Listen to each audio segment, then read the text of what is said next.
నమస్తే welcome to mega 9.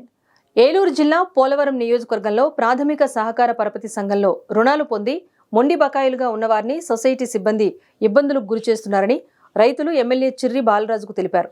వారు వ్యవహరించే తీరుతో మానసిక ఒత్తిడికి గురవుతున్నామని రైతన్నలు వాపోయారు. బ్యాంకులు ఇచ్చినట్లుగా వన్ టైం సెటిల్మెంట్ ఇవ్వాలని ఆ దిశగా సంబంధిత శాఖ మంత్రులతో చర్చించాలని రైతులు ఎమ్మెల్యేను కోరారు. తీసుకున్న దానికంటే వడ్డీ రేటు అధికంగా విధించడంతో తాము కట్టే అసలు కూడా వడ్డీలో జమవుతున్నాయని సొసైటీ సిబ్బంది చెప్పడం ఆందోళనకు గురిచేస్తోందని రైతన్నలు ఆవేదన చెందుతున్నారు. చనిపోయిన వారి పేర్లతో అప్పులు ఉన్న వారికి తెలియకుండా సొసైటీ సిబ్బంది నోటీసులు కూడా జారీ చేయకుండా మైక్ ప్రచారంతో ఇంటింటికి పాంప్లెట్స్ పంచడం తమ గౌరవానికి భంగం కలిగించేలా ఉందని రైతన్నలు వాపోతున్నారు. పోలవరం కాన్స్టిట్యున్సీకి సంబంధించి సుమారు 200 మంది రైతులు రావడం జరిగింది. రావడానికి ముఖ్య కారణం ఏంటంటే సొసైటీలో వీళ్ళు ఏదైతే భూములు తనఖాలు పెట్టి దాని మీద అప్పు తీసుకోవడం జరిగింది. ఆ అప్పు తీసుకున్నటువంటి 2 లక్షల రూపాయలు అయితే వడ్డీలు 10 లక్షల రూపాయలు చూపించడం, అలాగే ఇంకా కట్టేసిన బకాయిలు కూడా ఇంకా ఉన్నాయని నోటీసులు ఇష్యూ చేయటం, అలాగే ఈ ఎవరైతే డబ్బులు తీసుకున్నటువంటి రుణం తీసుకున్నటువంటి రైతులు ఉన్నారో వారిని అల్లరి చేసి వారి పరువుని భంగం కలిగించేలాగా ఏదైతే ఇటు మైకుల ద్వారా అనౌన్స్మెంట్ చేయించడం, పేపర్ కటింగ్లు పేపర్లో అనౌన్స్మెంట్ చేయించడం, పాంప్లెట్స్ పంచడం ఇలా పంచుతున్నారని జీలిమిల్లి మండలానికి సంబంధించినటువంటి సుమారు 200 మంది రైతులు నా దగ్గర రావడం జరిగింది.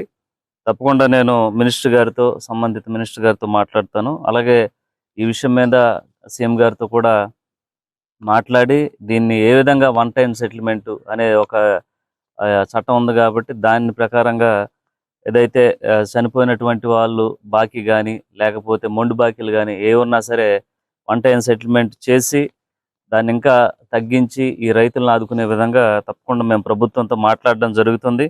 అలాగే ఈరోజు నాకు వినతి పత్రం అందించారు రైతులందరూ కూడా.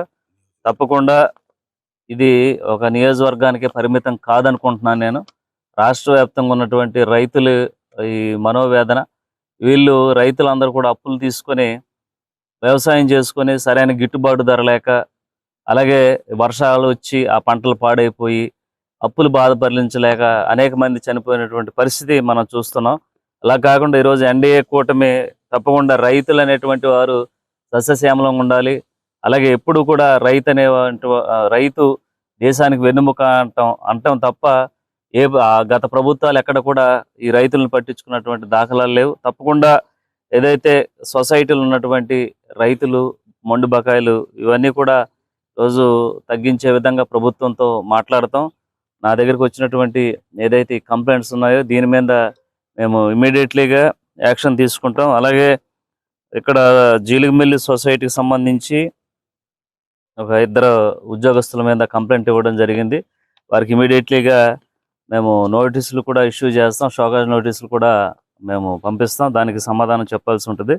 అలాగే ఎవరికి పరువుకు కానీ భంగం నష్టం కలిగించినటువంటి ఏ సొసైటీ అయినా సరే కొద్దిగా జాగ్రత్తగా చూసి చేయాలని మేము వారికి తెలియజేస్తున్నాం. ఎందుకంటే మనం ఒకసారి ఆ రైతుని కష్టకాలంలో ఉన్నటువంటి రైతుని రోడ్డుకి ఈడ్చితే అనేక అవమానాలు పడి చాలామంది అఘాయిత్యాలు చేసుకున్నటువంటి పరిస్థితి కనబడుతుంది. తప్పకుండా అలాంటివి లేకుండా మా ప్రభుత్వం తరఫున వన్ టైం సెటిల్మెంట్ అనేటువంటి వాటిని ఏర్పాటు చేసి రైతులందరికీ న్యాయం చేసే విధంగా ఒక్కసారి మా పోలవరం నియోజకవర్గంలో ఉన్నటువంటి సొసైటీకి సంబంధించి ఆల్ డిపార్ట్మెంట్స్ని కూడా మేము ఒకసారి రమ్మని రివ్యూ చేస్తాం.